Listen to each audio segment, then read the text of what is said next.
Sir मैं आपसे पूछ रहा था अफजल गुरु को लेकर, आप उस समय ऑफिसर रहे थे सर, क्या वो पूरा वाकया था बताइए। देखिए, अफजल गुरु के केस में मुझे हेडक्वार्टर से उन्होंने कहा कि आप जाके इनकी जो फांसी है उसकी प्रक्रिया ठीक तरीके से हो, आप वहाँ जाओ। तो मैं गया वहाँ पे।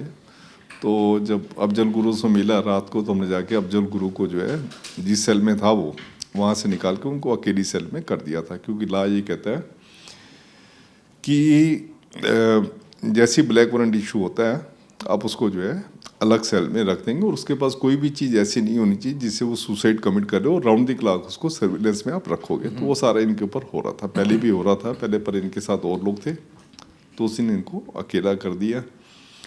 तो फिर सुबह जब हुआ तो सुबह ये मेरे को देख के कहने लगे कि मैंने जब आपको देखा मैं समझ गया कि मेरे साथ कुछ होने वाला है। तो मैंने कहा ठीक है। तो फिर मैंने बताया कि ऐसे ऐसे जो है आपका ये एग्जीक्यूशन का आज का वो डेट है, आपका वारंट जो है इशू हुआ है आज के लिए।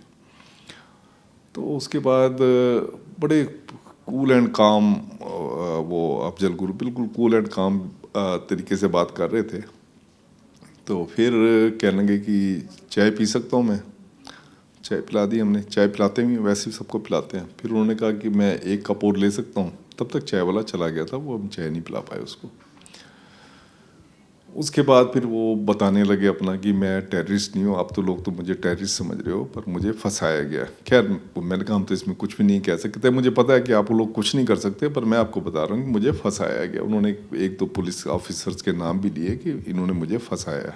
किन पुलिस ऑफिसर से सर? उन्होंने जम्मू एंड कश्मीर के कोई डीएसपी थे, उनका नाम लिया था। तो मैंने अपनी किताब में उनका नाम भी लिखा हुआ है। तो कहते हैं उन्होंने मुझे फंसाया है। मैं तो एक चाहता था कि इंडिया, जैसे आप अपने आप को इंडियन कहने में जो है अपना रुतबा समझते हो, वैसे मैं भी अपने आप को बड़े रुतबे से मैं कहता हूँ कि मैं इंडियन हूँ, और मैं भी उतना ही देशभक्त हूँ जितने आप हो। मैंने कहा अच्छी बात है। तो उसके बाद चाय वगैरह पी उन्होंने। तो चाय पी के फिर दूसरा कप मांगा तो वो मिले नहीं। फिर कहने लगे चलो कोई बात नहीं। तो फिर ये बातें बताने के बाद वो कहने लगे मैं एक बॉलीवुड का गाना जो है मैं आपको सुनाना चाहता हूँ। हमने कहा सुनाओ। तो उन्होंने एक बहुत पुरानी पिक्चर थी संजीव कुमार की, जिसमें था वो अपने लिए जिए तो क्या जिए, खुशी ये दिल जमाने के लिए। तो ये गाना उन्होंने बोलना शुरू कर दिया। हम भी साथ बैठे थे, हम भी उनका साथ दे रहे थे। तो उन्होंने करीब करीब 10 मिनट ये गाना गाया। तो उसके बाद फिर हमने कहा आपने अपनी वाइफ वगैरह को कुछ कहना है। तो फिर उन्होंने लेटर लिखा अपनी वाइफ को कि तुम बिल्कुल इसका शौक मत करना कि मैं जा रहा हूँ, तुम बच्चे का, गाली बहन का बेटा, उसका ध्यान रखना, उसकी मेडिकल की पढ़ाई पूरी करवाना। एमबीबीएस कर रहा था। इनका ये भी कहना था, कहते अगर मैं टेररिस्ट आइडियोलॉजी में विश्वास रखता होता तो मैं अपने बेटे को एमबीबीएस डॉक्टर बनाता। मैं बिल्कुल विश्वास नहीं करता। मैंने कहा ये वाली बात लिख दे। उसने लिख दिया था मैं टेररिस्ट आइडियोलॉजी में बिल्कुल विश्वास नहीं करता। और अपनी वाइफ को कहा था कि इन्होंने कि आप ध्यान रखना, बच्चे की पढ़ाई का पूरा ध्यान रखना, घर चलाना। अब मैं अलविदा करके उन्होंने वो चिट्ठी बंद कर दी। तो फिर गाना वगैरह बोलने के बाद फिर मुझे कहने लगे कि मुझे आपकी आंखों में ना, कहते मैं आप जब भी आते थे पहले, मुझे आपकी आंखों में बड़ा कंपैशन नज़र आता है। तो मैंने कहा अच्छी बात है। मुझे कई लोग पहले भी ऐसे कहते थे कंपैशन नज़र आता है। मैं ठीक है। तो फिर कहते हैं मैं एक गुस्ताखी कर सकता हूँ। मैंने कहा क्या? कहते कि मैं जब मुझे फांसी के तख्ते के ऊपर ले जाएंगे तो मैं आपको देखना चाहूँगा, मेरी दर्द कम हो जाएगी उससे। मैं ठीक है, मैं उसके लिए मना नहीं कर सकता। तो जब इनको फांसी के तख्ते पे ले गए तो ये मेरी आंखों में देखते हुए गए। तो जब फांसी का हो गया फिर उसके ऊपर काला एक थैला है वो डाल देते हैं। तो फांसी हो गई। फिर जब लटक गए तो उसके बाद गवर्नमेंट का हुक्म था कि इनकी बॉडी को जो है यहीं पे जेल में ही दफनाना है। तो मकबूल भट्ट की बॉडी ऑलरेडी जेल में पहले दफनाई हुई थी, उसी वार्ड में जिस वार्ड में इनको रखा हुआ था। तो उसी वार्ड में बिल्कुल उसके बगल में फिर इनकी भी कब्र वहीं पे बनाई और इनको वहीं पे दफना दिया गया। एक चीज़ और जानना चाहूँगा सर,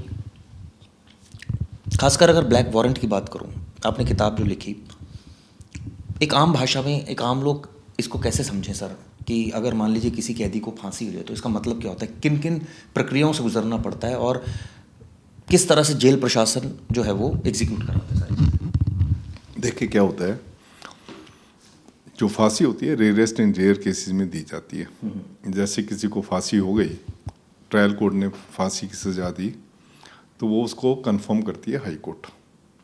तो हाई कोर्ट अपील भी साथ सुन लेती है और ये भी साथ हो जाती है। तो हाई कोर्ट का जो फैसला होता है, अगर सपोज मैंने देखा है कि 50% केसेस में हाई कोर्ट जो है, जो डेथ सेंटेंस दी होती है नहीं, वो उसको रिवर्स कर देते हैं, लाइफ में कन्वर्ट कर देते हैं हाई कोर्ट।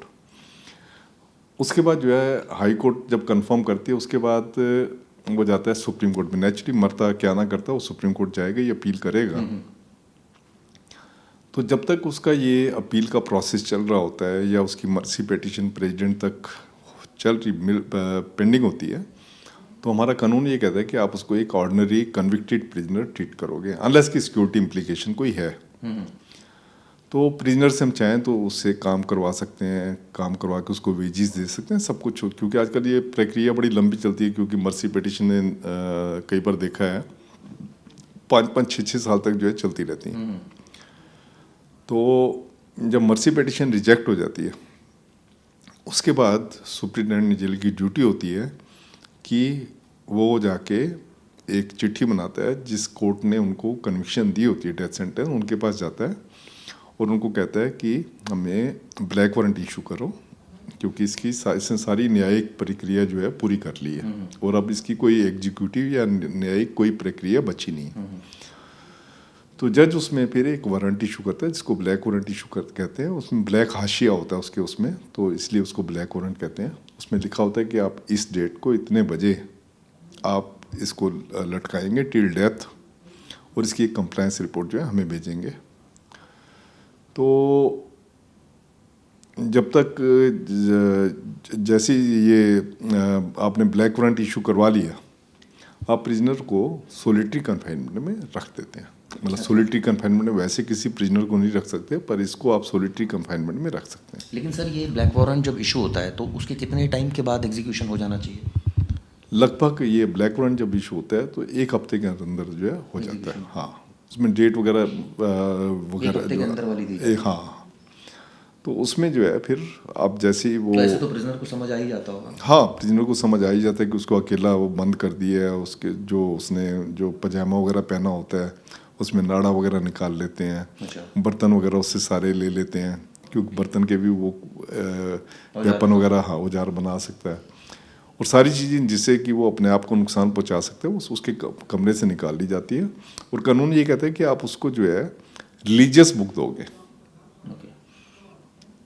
इनफैक्ट अंग्रेज़ों के टाइम पे तो ये भी होता था कि अगर क्रिश्चियन प्रिजनर है, तो अगर वो क्रिश्चियन का जो इनका बिशप है, वो अगर पेस्टर है, वो अगर जेल में आके इनको मिलना चाहता है, तो उसको मिलाई करवाओगे।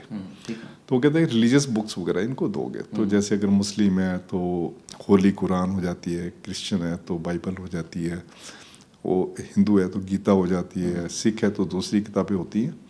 तो ये हम दे देते हैं ताकि इनका मेंटल पीस इनकी बनी रहे। तो ये चलता रहता है। फिर जिस दिन उससे इसके साथ ही क्या होता है कि हम इनके जो मैं आपको ये बता रहा हूँ, जब ब्लैक वारंट इशू हो गया तो उसके बाद फिर इनके घर वालों को जो है बताना होता है कि हम इनको ऐसे ऐसे इस तरीके को लटकाने जा रहे हैं, आपने अगर मिलना चाहते हैं मिल लें। तो कई बार 2-2, 3-3 जो है लोग 2-2, 3-3 दिन जो है मिलने आते रहते हैं। कई बार तो पूरा का पूरा गांव आ जाता है मिलने के लिए। तो हम उसमें बड़े लिबरल होते हैं, मिलाई करवाते हैं। तो मिलाई जो होती है उसी जगह होती है जहाँ प्रिजनर को रखा होता है। अच्छा। जैसे और प्रिजनर होते हैं उनके लिए मुलाकात जंगला होता है, उसमें नहीं, इनको जो है जिस सेल में इनको रखा होता है वहीं पे मुलाकात होती है। वह मुलाकात वगैरह करवाते हैं। जिस दिन लटकाना होता है उस दिन एक मैजिस्ट्रेट का होना वहाँ ज़रूरी है। सुप्रिटेंडेंट जेल तो हो ही गया, मैजिस्ट्रेट एक होता है। उसके अलावा एग्जीक्यूशनर वगैरह अगर आपने बुलाए हुए तो एग्जीक्यूशनर होते हैं, और जेल स्टाफ होता है जो कि सुप्रिटेंडेंट जेल की हेल्प करता है सिक्योरिटी मैटर्स में। तो उसके बाद जो है आप एग्जीक्यूशनर को जैसे सुप्रिटेंडेंट जेल जो है इशारा करते हैं तो वो हैंग कर देते हैं। और 2 घंटे के बाद जो है डॉक्टर आता है, वो देखता है कि जान है या नहीं है। अगर लाइफ वो जान एक्सटिंक्ट हो चुकी होती है तो वो फिर एक सर्टिफिकेट बना के दे देता है कि इनकी लाइफ एक्सटिंक्ट हो चुकी है और वो सर्टिफिकेट लग के हमारा जब हम कोर्ट को कंप्लायंस देते हैं उसमें जो है साथ चला जाता है। तो ये जो प्रोसेस बताया, ये तो मैंने बताया जब तक मैं था वहाँ पे। उसके बाद अब कोर्ट ने कई सारे इसमें रिफाइनमेंट किए हैं। एक रिफाइन उन्होंने ये किया है कि जैसे लटका है तो ये देखने के लिए कि इसको ड्यू प्रोसेस से लटकाया है, अब उसकी बॉडी का पोस्टमार्टम करना बड़ा ज़रूरी हो गया। पहले मुझे लोग बताते थे कि जैसे किसी को लटकाया तो बॉडी का सिर ऊपर रह जाता तो बॉडी नीचे गिर पड़ती थी, यहाँ तक हुआ हुआ है। तो उसको देखने के लिए कि पूरा कंप्लायंस हो रहा है तो उन्होंने अब पोस्टमार्टम जरूरी कर दिया। पोस्टमार्टम होगा और बॉडी जो है उनकी फैमिली को देनी है या नहीं देनी, ये अपना गवर्नमेंट फैसला करती है, पुलिस डिपार्टमेंट फैसला करता है। अगर वो कहते हैं बॉडी उसको दे दो, इसके घर वालों को दे दो, कोई सिक्योरिटी रिस्क नहीं है तो घर वालों को दे देते हैं। अगर सिक्योरिटी रिस्क होता है तो बॉडी नहीं देते। जैसे मोहम्मद मकबूल भट्ट की बॉडी, अफजल गुरु की बॉडी, इनको जेल में ही दफनाया था। सतवंत सिंह केयर सिंह थे, इनको जेल में ही जलाया था। तो उसके लिए भी आपको एक ड्यू प्रोसेस करना होता है, म्यूनिसिपैलिटी से आपको सर्टिफिकेशन लेना होता है कि आप बॉडी को जला रहे हो या आप यहाँ पे दबा रहे हो, तो उनके सर्टिफिकेशन के बाद ही आप कर सकते हो। इसमें सर आप जो विटनेस रहे, अगर मैं बात करूँ रंगाबिल्ला में भट्ट के उस केस में रहे, इस केस में रहे अफजल गुरु के, करतार उजागर के केस में रहा, करतार उजागर, सतवंत सिंह केयर सिंह, तो टोटल 8 फांसियाँ मैंने देखी।